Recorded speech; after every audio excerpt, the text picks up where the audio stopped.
আলাদা সেপারেট করতে হবে। আলাদা সেপারেট করে রাখার জন্য যে টিস্যুটা ইম্পর্টেন্ট সেটা হচ্ছে এই গার্ডোস। এটাকে বলা হয় স্ক্রোটাল গার্ডোস। It is a very heat sensitive tissue. It is a very heat sensitive tissue, and this scrotal dartos divided the scrotum into two equal halves.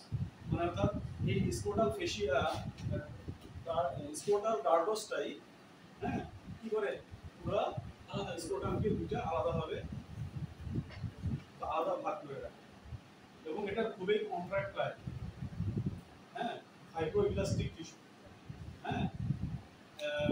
এবং এটা কি হয় যে ঠান্ডার সময় স্ক্রোটাম সিঙ্গিয়েজ হয়ে যায়। কেন? ওই যে ডার্ডোস এই যে হিট সেনসিটিভ বললাম এই জন্য হিট সেনসিটিভের কারণে এটা সময় অনুযায়ী মানে অর্থাৎ বাইরের এক্সটার্নাল এনভায়রনমেন্টের যেমন শীতকাল তো আর বডির তো না, শীতকাল দেখা যায় যে তোমার বডির সাথে ক্লোজ টু দ্য বডির সাথে লেগে থাকে। আবার যখন গরমে অনেক টেম্পারেচার বেশি তখন বডির টেম্পারেচার তো এমনিতেই বেশি, এখান থেকে কুল হওয়ার জন্য আবার নিচের দিকে ঝুলে যায়, তাই না? এটা এই যে কি কারণে হচ্ছে এখানে কিন্তু এই যে ডার্টোসটার কারণে ডার্ডোস, হ্যাঁ।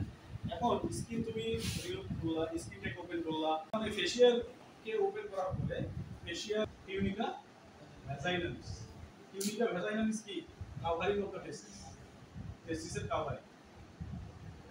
এই টিউনিকা ভ্যাজাইনালিসের দুইটা পার্ট আছে, একটা কি বরাবর প্যারাইটাল লেয়ার আর একটা হচ্ছে ভিসেরাল লেয়ার। প্যারাইটাল কে বলা হয় বাইরের লেয়ার আর ভিসেরাল লেয়ারটা হচ্ছে একেবারে টেস্টিসের গায়ের সাথে লেগে থাকে।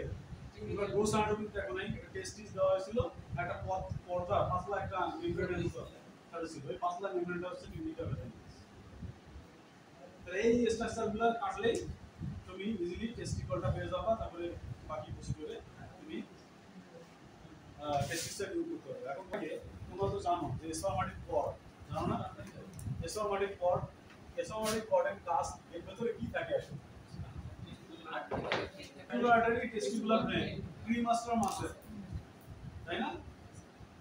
জেনিটো ফিমোরাল আর্টারি, হ্যাঁ, এইটার নাম কিন্তু মনে রাখবে, ডাক্টাস ডিফারেন্স, এটা হচ্ছে মেইন, এটা না বললে হবেই না। তোমাকে বলতে হবে ডাক্টাস ডিফারেন্স তো থাকতেই হবে, টেস্টিকুলার আর্টারি, প্রিমাস্টার মাসেল বলতেই হবে, বুঝছো? বুঝতে পারছো? প্রিমাস্টার মাসেলের কাজ কি? এটা কিন্তু একটা অ্যাবডোমিনাল মাসেল, জানো, যেটা শুধুমাত্র মেলে প্রেজেন্ট কিন্তু ফিমেলের ক্ষেত্রে অ্যাবসেন্ট থাকে, তাই না? আমরা জানি অ্যাবডোমিনাল মাসেল কয়টা মেলের ক্ষেত্রে? 4টা নাকি 5টা? কি বলে গেছে? তাহলে স্পারমাটিক কর্ড, তাহলে স্পারমাটিক কর্ডের মধ্যে কি থাকে? Testicular artery, testicular vein, spermatic cord, এগুলো তোমাকে থাকে, হ্যাঁ। তাহলে এই টেস্টিকুলার যে আর্টারিটা আসছে, এই টেস্টিকুলার আর্টারিটা তো মেইন আর্টারি, টেস্টিকুলার ভেইন, এটাকে চেক দিতে হবে, ঠিক আছে? তাহলে ক্যাস্ট্রেশন করতে গেলে তোমাকে যে যে জায়গাগুলোকে ইনসিশন দিতে হবে, ফার্স্ট স্কিন, তারপরে হচ্ছে স্ক্রোটাল ডার্ডোস বা ডার্ডোস, তারপরে হচ্ছে ফেশিয়া, তারপরে হচ্ছে কি টিউনিকা ভ্যাজাইনালিস। টিউনিকা ভ্যাজাইনালিসের কোন পার্ট হচ্ছে প্যারাইটাল পার্ট, তারপরে ভিসেরাল। এই স্ট্রাকচারগুলো তোমাকে, আর এখানে কোন কোন জিনিসকে কনসিডারেশন করতে হবে?